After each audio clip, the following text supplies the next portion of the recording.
Today we're going to talk about the 3 most common job scams on Upwork that you need to avoid. If you don't know about them, you might end up having to work, not get paid, or get paid way less than you expect and end up making less than minimum wage. It happens to a lot of people. The first red flag that you need to be careful of is people who are going to ask you to communicate outside of Upwork. A lot of times, these people are actually scammers. A lot of people use this method of getting you to do work and communicate outside Upwork with the promise that it's going to give you more money so that they can get you to do work for them, and at the end, they don't pay you. And what happens is that when you're on Upwork and you're doing work, Upwork is not just there to take you your money, they're actually protecting you. But when you're communicating outside of Upwork, you're on your own. Actually communicating outside of Upwork, getting paid outside of Upwork, is against Upwork's terms of services. If you do end up working with people outside of Upwork and you don't get paid, Upwork aren't going to protect you. You just broke their terms of service. You're just going to end up having done the work, having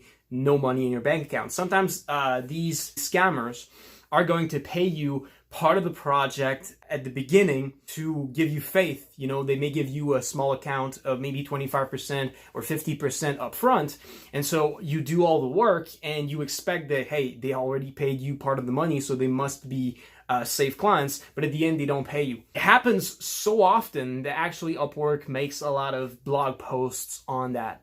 And even if you sign contracts outside of Upwork with these people, the thing is, a lot of these people use fake identities. It doesn't matter that you have a contract with them and that you think you may be able to sue them.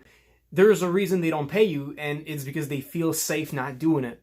They're using fake identities. You may try to retrace them. You may never find them again. You may never find who that person really is, what's their real name, where they're really living. So how do you expect to really sue them? And I think the best thing that you could do is, if you are going to work through Upwork, is to just stay on Upwork and not go off platform. Number 2 is people who ask you to do free work to test you. They want to test if you're good enough. They ask you to give them free samples, do free work. First of all, be aware that Upwork is against you doing work for free, doing free sample work. They actually say on their website that if you do that type of work, it should be paid.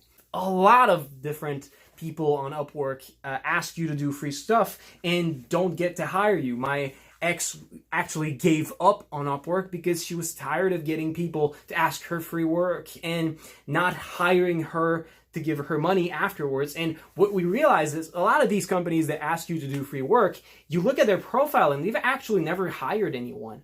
The third scam is when you find actually jobs that are legit jobs, that pay just above minimum wage. What you don't take into account is that you're calculating how much money you would make in that job the same way that you're calculating how much money you would make in a regular job that's not a freelance job. And what you need to understand about freelance jobs is that you have to take into account revisions. And what that means is that when clients are not happy with your work, they're going to ask you for revisions. They're going to ask you to update it, to change things, and it's going to take you more hours to finish the project than you expected. If you don't take into account revisions, what happens is that you end up making less money than you expected because you didn't take into account all the hours of work that are really involved. And a lot of these people find freelancers who are so happy to make finally a little bit more than minimum wage, get hired. And because you don't really know much about freelancing, you don't set the terms very clearly when you find these jobs. You don't set a limit of revisions. And so what they do is they ask you revision over revision over revisions, and they keep asking you to do more and more things to update the site again and again and make it better and better and better and better. And at first you expected you were probably going to make something that was just like a cheap site, something very simple, and they keep asking you for revisions and revisions and revisions, and so you have to do it, otherwise you're not getting paid. So you end up finishing the project and realizing you've made probably less than minimum wage, and sometimes half the minimum wage. So I made a video, and throughout this video, what I'm doing is I'm shattering a lot of people's wrong expectations about freelancing. A lot of these things you're not going to expect. I think the video is going to be very different than what you think. I'm going to put a link to the video right here where you can go check it out, and also a link in the description for the same video. So click here or in the description if you want to check it out. With that said, I wish you a wonderful day, and I'll see you soon. Take care.